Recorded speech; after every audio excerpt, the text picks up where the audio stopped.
Hello. How are you all? I know you should be great. I know you are doing well. I know things are changing. I know your mindset is being gingered. Every day you listen to me. There's a positive effect of the words that I speak to you that you can see, you can feel it in your bones. That is good. This is me again. Today, my thought goes into your mind that there should be some effect of evaluation or evaluation of situations around you. You evaluate the circumstances around you. You evaluate the level you are.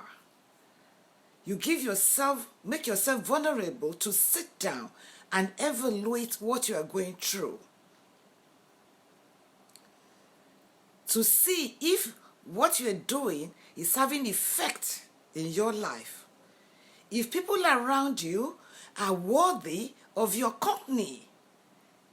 You evaluate friendships.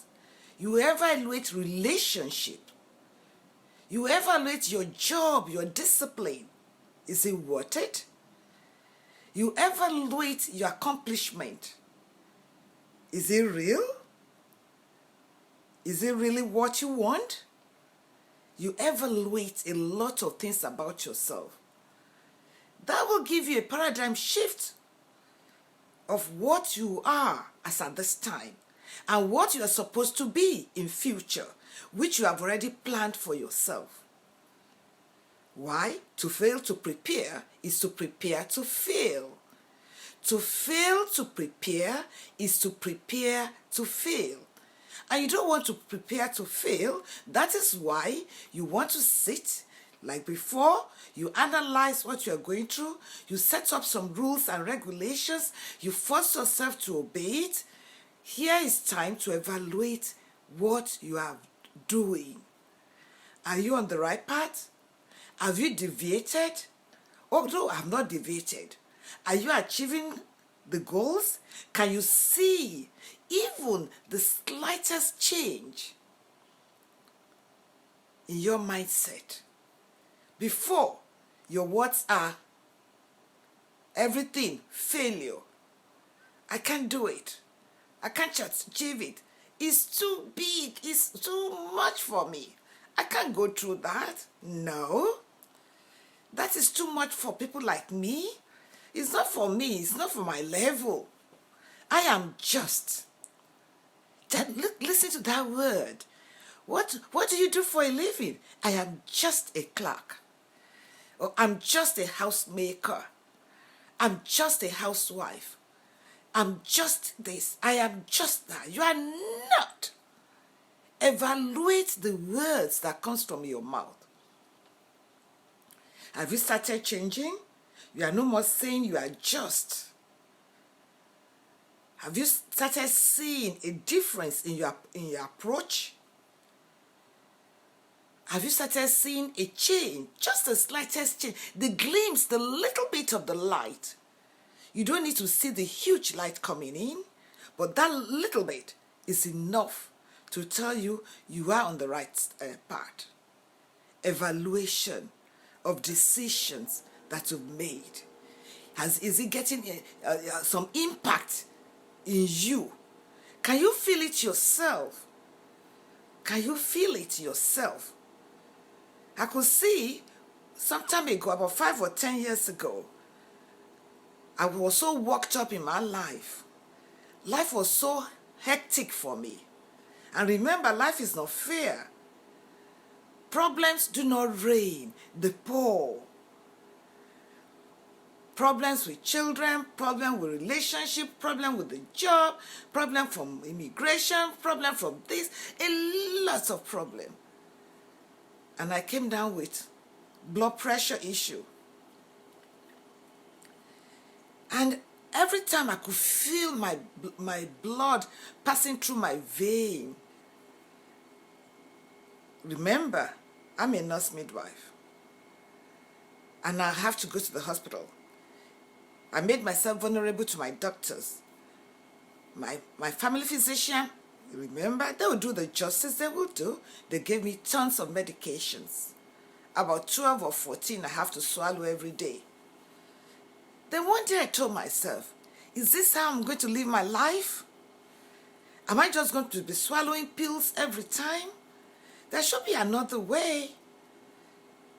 I have to research into the food that I eat. Too much of the oil, too much of cheese, too much of this, too much of that, that is not good for me. The red meat. I was twice this size before. Twice this size. When I work or run, you hear me panting. So I had to sit myself down, get back to the drawing board. What am I doing wrong? My choice of food. Then too much of stressful situations I'm putting on myself. I am not God. God created the whole universe.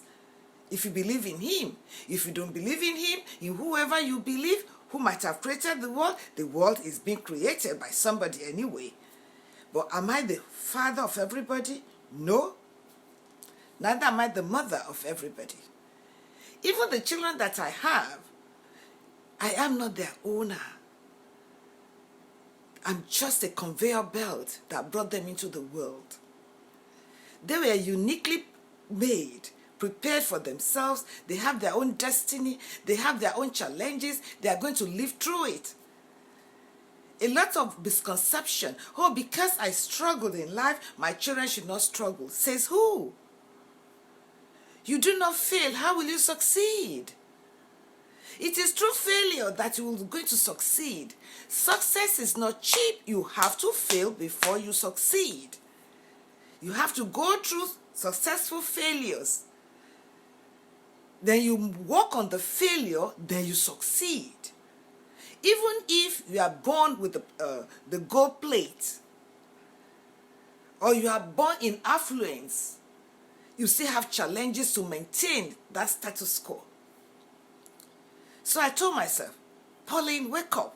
What are you doing wrong? Your sleep pattern, like mine, my food choice, and stress, putting so much of other people's problem on my own, giving them fish instead of training them to fish themselves, providing for them because I have it, or training them to giving them a good job that they can work upon it and they can succeed because I went through it before I succeeded. At times we have wrong impression that people who are above us, they were born with the silver spoon. It's a lie. They were born with the golden spoon. It's a big lie. They went through challenges too. So if we are going through ours, let's pass through it. And when we succeed, then we move on. So I went into myself, brought my food, all the junk I have in my kitchen, brought them out.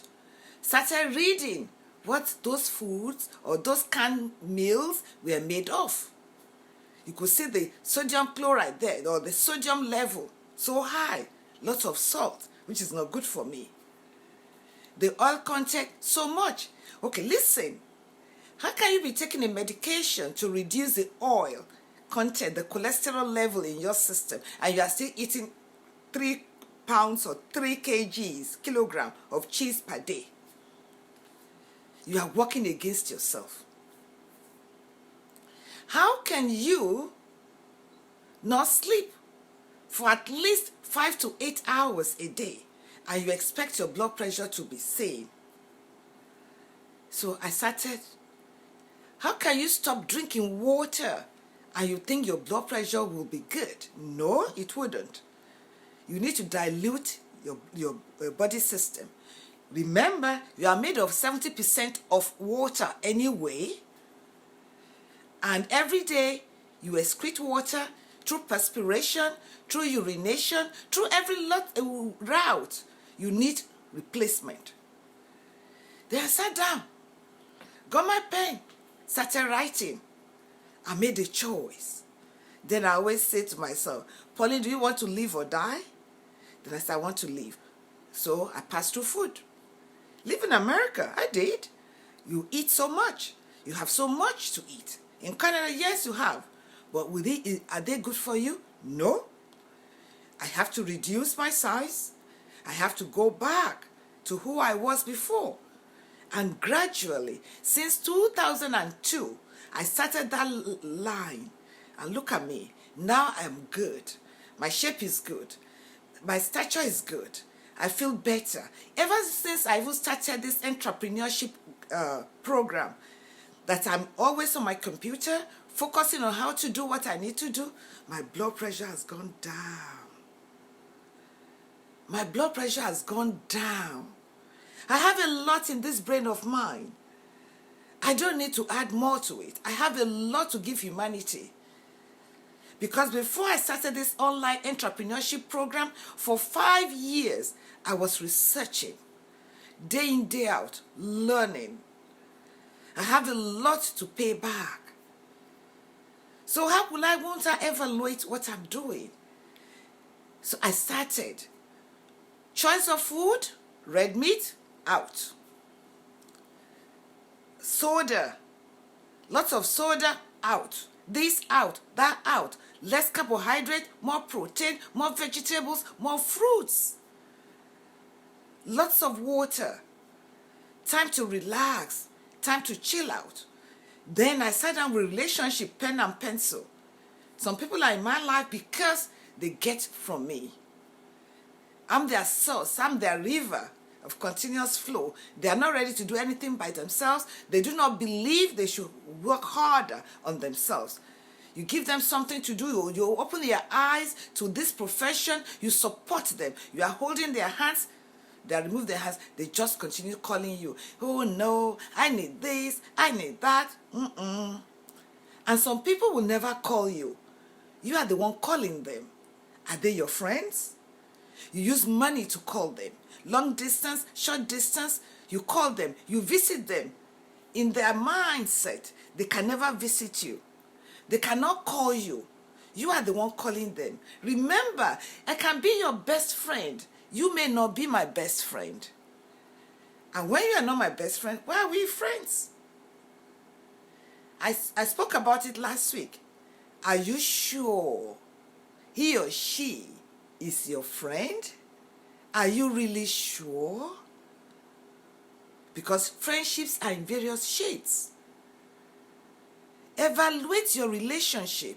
Evaluate circumstances around you. Evaluate your job, your business. Are you moving ahead? Are you on the right path? Are you getting the right education regarding it? Are you being exposed to the current and recent innovations?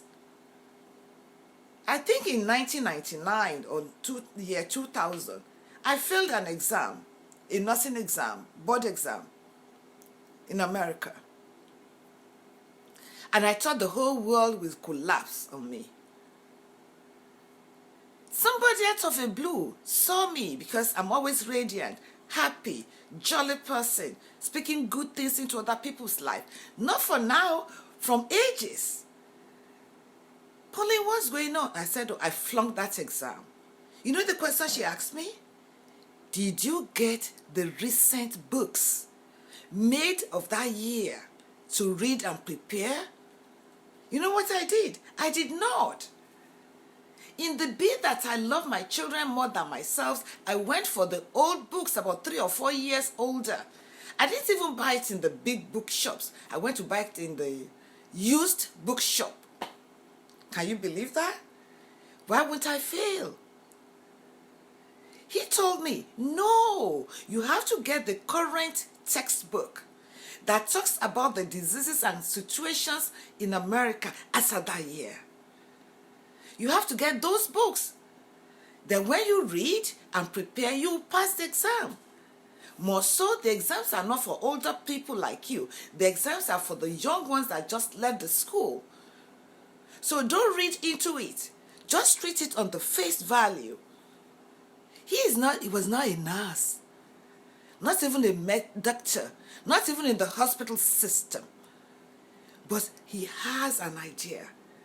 Who can God not use to bless you? Who? He can use anybody to be a blessing to you. Evaluate your situations. I heeded to his advice. I went into my room, corrected all the ills that I've made, and I read, removed all the impediments that would not allow me to succeed, put them off, focus, and I passed my exams. And my life changed. My life changed. But when I was going through that peril situation, I had no friends. But the moment my life changed, oh shoot, all the jobs, all the nursing jobs around me were calling me to offer me a position. That is what I'm telling you. Evaluate your situation. Evaluate circumstances around you. Why are you being attracted to the dropout, the no-go anywhere people who haven't got any destiny for themselves, who do not want to leave where they are? No matter what you do, they resented themselves to that situation, the low-lying situation. Why don't you go and look for people who are above you, who are ready to pour into you, so that you can pour into other people? People who have achieved something in life. People who have gone through the challenges you are going through. People who have escaped the bridge. People who have done a lot to bring themselves out. Why don't you look for those people who are ready to hold you by the hands and move you forward and let you excel in life? Look for those people. They are still around. They are available. Evaluate your circumstances. Don't dip yourself so low before you pull yourself out where you've done the wrong thing. Don't think it is norm for you to fail. Don't think it is norm for you to continuously be a failure. Don't think it is norm for you to continuously be rejected. Don't think it is norm for you to attract people who will not even let you go forward, but they'll put you into trouble. Don't think about that. Look for people who have succeeded in life. People who have made it in life. People who are ready. There are some people who do not mind sharing. They are not miserly. They live buoyantly. They are ready to give you the hints. This is what I did. I did this. I did that. Do that, Pauline. I'll even give you the telephone number. I could remember several years ago, I was looking for an insurance for the school I started. I had a school, and I needed insurance for that school. And I was telling everybody. I was looking for, asking, and the phone rang. And even the person in the board of education that was supposed to give me the license for that starting the school said, I've been waiting on you, Pauline. We need the insurance. I said, I've been working so hard. I was told I have to come with so much of money, like about $30,000. He said, no, why should you do that? Take these numbers down. Call these people. They'll give you the insurance. And what did I do? I did that. I called, and within 48 hours, the insurance that I would have saved for 6 months, I got it in within 48 hours. Evaluate your circumstances. Evaluate situations around you. Don't undermine anybody around you that, oh, maybe he cannot help you. Yes, he may say no, but somebody else is there to help you. That man may not be in love with you. Other people will love you. That doesn't mean you should just stay in a relationship and die and be enemies, sleeping back to back, not talking. Even in the days of technology, texting one another. You are in the same house, husband and wife, you are now texting. Don't forget to check the mail. Don't forget to empty the trash bin because you do not talk. What sort of relationship is that? If you don't have, you know you do not have. But when you have, appreciate it. Work hard on it. Treat it well. Honor it. Evaluate your relationship. Blessings.